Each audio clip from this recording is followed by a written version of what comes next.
फैज़ साहब आपको टारगेट किए बैठे थे या बाजवा साहब को आप पसंद नहीं थे? कुछ दोस्त, मैं नाम नहीं लेता, बुजुर्ग है हमारी पार्टी में कुछ, वो पहले बड़े मौतकीर थे इन लोगों के। आज जब वो उनके खिलाफ बात करते हैं तो मुझे अच्छा नहीं लगता। आपके दिल में शेख रशीद साहब को लेकर कोई हमदर्दी नहीं? वो तो बेचारे चिल्ला काटने चले गए, डिस्प्लेस हो गए, और क्या करवाना है? मेरे पर कत्ल का मुकदमा उस शख्स ने करवाया 2005 में। 4 जो हल्के खोलने की मुतालबा आया था, जी। अब तो फॉर्म 45, 47 का इतना लंबा चौड़ा रौला है, इसको कैसे संभालेंगे? APK के अंदर 70% धांधली हुई। आपको याद है उसमें सेफ सिटी की फुटेज ने क्या कमाल किया था? जी। उसमें इन्होंने चालान जब सबमिट किया ना, तो उसमें कहा कि ये सारा काम हमने रिकवरी से लेकर और उन्हें जेल शिफ्ट करने तक हमने ये सारा काम 1.25 घंटे में किया है। और वो जब फुटेज निकाली तो वो 12 मिनट की या 15 मिनट की निकली, तो वो चालान उलट गया सारा। झूठ होता ना, नकदा कोका, कैदी नंबर 804, अगर यही गाने ने तो फिर बाकी सारे काम छड़ के यही शुरू कर दिया थे।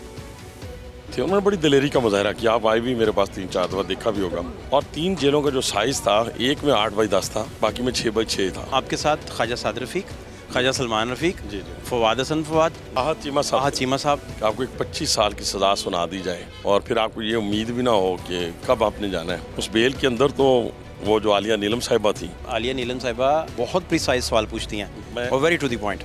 और वहाँ पे 10,000 लोग मौजूद थे जब सज़ा मुझे हुई है।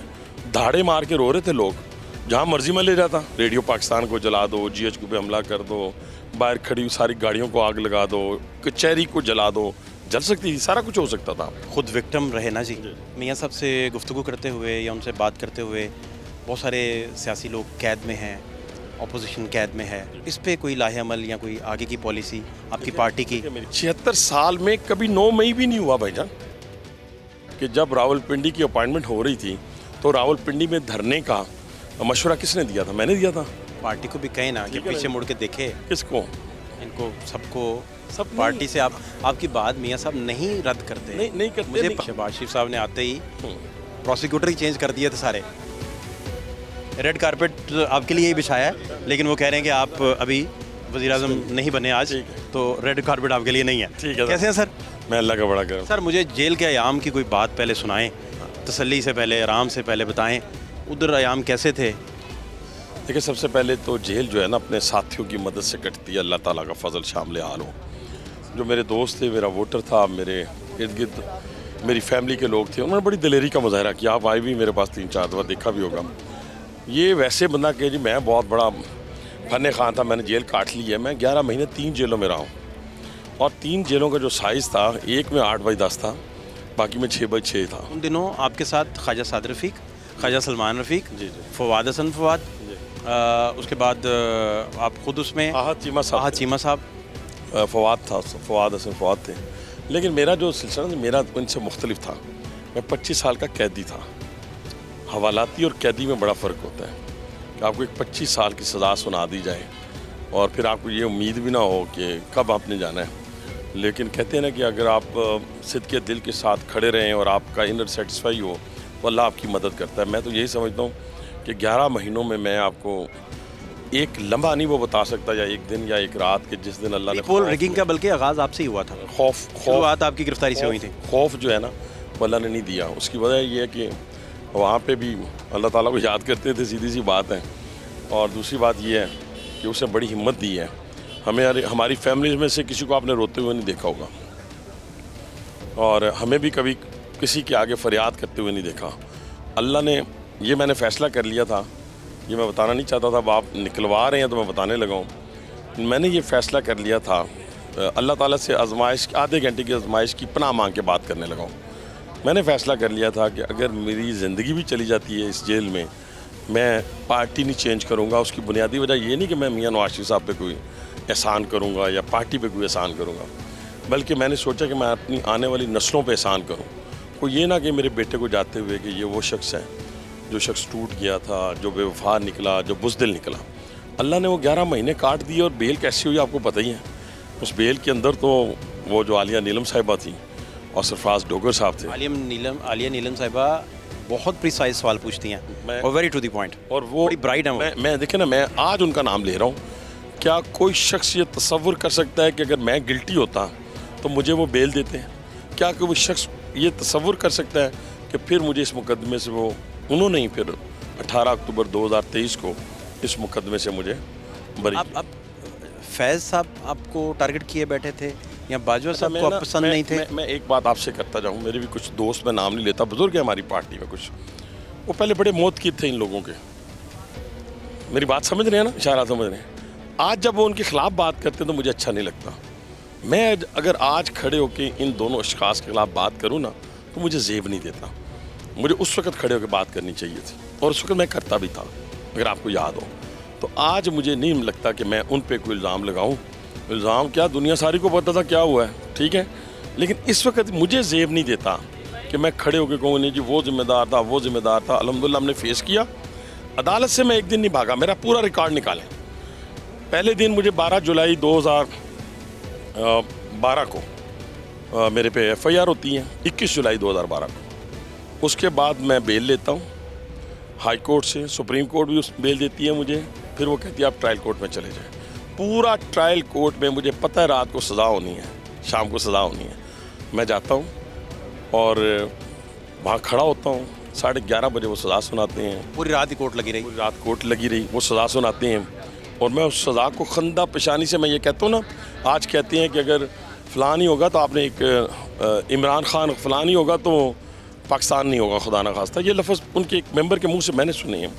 इसी तरह कोई ढाका बनाने का नाम लेता है, कोई कुछ बनाने का नाम लेता है। देखिए, सबसे बड़ा विक्टिम मैं था और वहाँ पे 10,000 लोग मौजूद थे जब सज़ा मुझे हुई है। धाड़े मार के रो रहे थे लोग, जहाँ मर्जी में ले जाता। लेकिन आप मेरी वीडियोज़ निकाले, मैंने लोगों को रोका, उसकी एक बुनियादी वजह थी। भाई ने पता नहीं कहाँ छेड़ दिया मुझे, वरना मैं तो इतनी लंबी गुफ्तगू। बुनियादी वजह ये थी कि मैं चाहता था कि यहाँ पे किसी की माँ की गोद ना उजड़े। ये केस कोई केस नहीं है और आज इस यहाँ से मुझे बिल्कुल हंसी खुशी जाना है, वेव करते हुए जाना है। और मैं जब भी किसी जज ने मुझे सुना, जब भी सुना, तो वो मुझे छोड़ देगा, ये मेरा ईमान था पहले दिन। और आपने देखा कि रात के 11:30 बजे मैंने किसी को नहीं कहा कि आप रेडियो पाकिस्तान को जला दो, GHQ पे हमला कर दो, बाहर खड़ी हुई सारी गाड़ियों को आग लगा दो, कचहरी को जला दो। जल सकती थी, सारा कुछ हो सकता था, लेकिन अपने आधा किलो गोश्त की खातिर पूरी भैंस को ज़िबा करने का मैं कायल नहीं। अब सर आप चूँकि बड़े खुद विक्टिम रहे ना जी, तो मियाँ साहब से गुफ्तगू करते हुए या उनसे बात करते हुए बहुत सारे सियासी लोग कैद में हैं, अपोजिशन कैद में है, इस पे कोई लाहे अमल या कोई आगे की पॉलिसी आपकी पार्टी की? मेरी बात सुने, मैं आपसे सिद्ध के दिल से बात कर रहा हूँ। मैं किसी पॉलिटिकल वर्कर को कैद रखने के हक़ में नहीं हूँ। उसकी बुनियादी वजह ये है कि हम खुद रहे हैं ना। मैं नमुसर रसालत पे जेल रहा हूँ, मैं 6 दहशतगर्दी के मुकदमात में जेल रहा हूँ, मैं 302 के अंदर मेरे पे झूठा मुकदमा 2005 में बना, सिटिंग MNA था। लेकिन 76 साल में कभी 9 मई भी नहीं हुआ भाईजान, 9 मई कभी नहीं हुआ। और अगर ये रवायत हमने कायम दायम रखी, मैं तो मास्टर माइंड्स की बात करता था ना। मैं कहता था ये जो लोग, ये जो बच्चे वीडियो में हैं, जो वीडियो के में मौजूद नहीं हैं, जो वीडियोस में हैं सर, उनको किसी सूरत नहीं छोड़ना चाहिए। ये मेरा आज का पॉइंट ऑफ व्यू नहीं है, डे 1 से।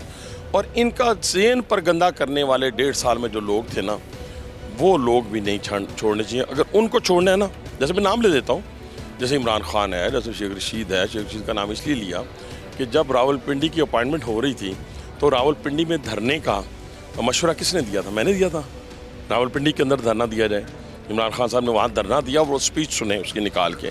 अब इन लोगों ने छोटे छोटे ज़हनों को ख़राब किया और ख़राब करने के बाद 1.5 साल की आबियारी के बाद वो फिर चढ़ दौड़े। ना उन्होंने कोर कमांडर हाउस को छोड़ा, ना शोहदा के मुजस्मों को छोड़ा, ना GHQ को छोड़ा। ये वो निशानियाँ हैं जहाँ पे दुश्मन 76 साल से कोशिश करता आया है कि हम इधर चले जाएँ। और आपने देखा होगा कई दफ़ा वहाँ पे हमले भी हुए हैं। तो मेरी कहने से मुराद ये है कि ये सियासी नहीं, इसको पॉलिटिकल आप प्रिजनर नहीं कह सकते।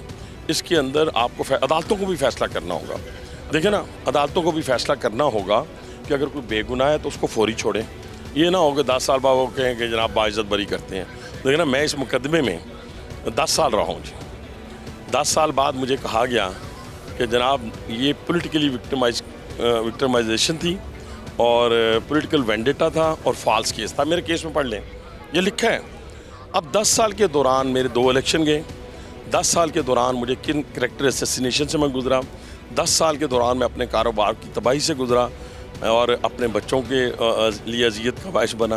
ये सारी चीज़ें तो वापस नहीं आ सकती। आपके दिल में शेख रशीद साहब को लेकर कोई हमदर्दी नहीं, वो तो बेचारे चिल्ला काटने चले गए, डिस्प्लेस हो गए, और क्या करवाना है। मेरी बात सुने ना, मैंने तो शेख रशीद पे आज तक इतने तो पत्थर दिल नहीं थे आप। ना मैं पत्थर दिल नहीं, आपने बड़ी प्यारी बातें की ना। मैं उस पर कभी ज़िंदगी में, मेरे पर कत्ल का मुकदमा उस शख्स ने करवाया 2005 में, 306 दहशतगर्दी के 2013 में, 9C 2012 में, ठीक है सर।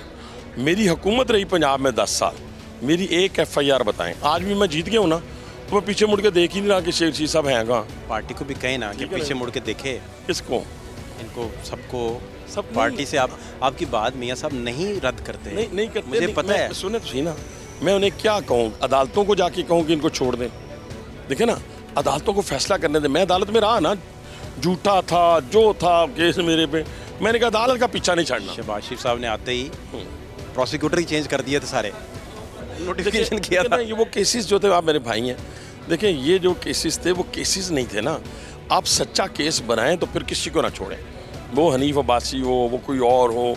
आप बिल्कुल ऐसा केस बनाएं ताकि अदालतों पर भी ट्रस्ट हो और जो आपके डिपार्टमेंट है उनके ऊपर भी लोगों का ट्रस्ट हो। पॉलिटिकल बात समझनी है छोटी सी कि चार पॉलिटिशियन हमला करें ना, चार जो हल्के खोलने की मुतालबा आया था, अब तो फॉर्म 45, 47 का इतना लंबा चौड़ा रौला है, इसको कैसे संभालेंगे इतनी बड़ी अपोजिशन को? देखिए मेरी बात सुने, हर इलेक्शन में, ये मेरा 5वां बड़ा इलेक्शन था और छठा, बल्कि मैंने एक बाई इलेक्शन लड़ा था, किसी मैच कैंपेन इंचार्ज था शेख रशीद के खिलाफ 2010 में, वो भी हम जीते थे।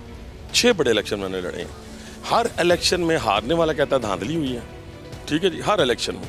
अब ये सर्वे एक आया है इप्सॉस का, मेरा ख्याल है, उसने कहा है कि 70% जो KPK के अंदर है, लोग ये समझते हैं कि KPK के अंदर 70% धांधली हुई है, लोग समझते हैं KPK के अंदर, ठीक है। अब ये बात, अगर यही सिस्टम जारी रहा ना कि मेरे कहने के ऊपर, फलां के कहने के ऊपर, फलां हल्का खोल दें, फलां दो, इसके लिए फोरम कौन कौन सा है? मेरे खिलाफ एक जो बंदा गया है, वो पहले हाई कोर्ट गया, हाई कोर्ट ने कहा आप इलेक्शन कमीशन जाए, इलेक्शन कमीशन ने वहाँ पे, हाई कोर्ट में भी खारिज होगी रिट, इलेक्शन कमीशन में भी खारिज होगी। अब उनके पास 2 रास्ते हैं, एक ट्रिब्यूनल है, एक सुप्रीम कोर्ट है। तो ट्रिब्यूनल पे, सुप्रीम कोर्ट पे जो हनीफ अब्बासी 25 साल कैद लेके अपनी अदालतों से अपने निज़ाम को गाली नहीं दी, क्यों? कि मुझे पता था कि इसी निज़ाम ने मुझे रिलीफ देना है। ये वो निज़ाम नहीं है कि मैं जाके बरतानिया से रिलीफ लूँगा, हिंदुस्तान से रिलीफ लूँगा। इसलिए मैंने हाई कोर्ट को गाली नहीं निकाली, इसलिए मैंने सुप्रीम कोर्ट को गाली नहीं निकाली। मुझे पता था यार, मैं जाऊँगा तो कुछ जज पूछेगा तो सही, यार ये स्मगलर है तो मुझे बताएं रिकवरी कहाँ है, मुझे बताएं ये माल मुकदमे के अलावा ये इस कानून के मुताबिक। सेम वही जो राना सनाउल्लाह वाला, राना साहब में मेरे थोड़ा फ़र्क है, उसमें तो फिर जाली उन्होंने रिकवरी डाल दी ना जी, जाली रिकवरी। अब पाकिस्तान में देखें ना ये क्या क्या होता है। बहरहाल आखिरी में आपको याद है उसमें सेफ सिटी की फुटेज ने क्या कमाल किया था? उसमें इन्होंने चलान जब सबमिट किया ना, तो उसमें कहा कि ये सारा काम हमने रिकवरी से लेकर और उन्हें जेल शिफ्ट करने तक हमने ये सारा काम 1.25 घंटे में किया है। और वो जब फुटेज निकाली तो वो 12 मिनट की या 15 मिनट की निकली, तो चलान उलट गया सारा। झूठ होता है ना, झूठ होता है ना। देखिए ना, इसीलिए तो मैं कहता हूँ ना कि हमने सब्र किया ना यार, सब्र कर जाए ना, क्या हो जाएगा। आप असम्बली के अंदर, आज मुझे PTI वालों ने बुलाया, उनके जी आप नारे लगा रहे हैं। मैंने कहा यार देखिए मेरी बात सुने, अगर हम टेरियान का नारा लगा रहे हैं तो किस बुनियाद पे लगाया? आपने मरियम बीबी का नाम लिया, बहनें बेटियां सबकी साझी होती हैं, आप इसको छोड़ दें, हम ये बात छोड़ देते हैं। फिर उन्होंने कहा जी हमें कुछ मौका दें, हम सिस्टम को, मुझे आज खुशी हुई उनकी ये बात सुन के, तो आप हमारे जो ये बंदा है उमर यूस को, तो मैं बैठ गया अपनी सारी टीम को लेके। अगर वो इस तरह आते हैं जमहूरियत की बुनियाद के ऊपर और वो कुछ करना चाहते हैं, आएँ इस मुल्क के लिए बैठ के कुछ कर जाएँ, ये यकीन माने या नकदा कोका, कैदी नंबर 804, अगर यही गाने ने तो फिर बाकी सारे काम छड़ के असी भी यही शुरू कर दें। Thank you so much.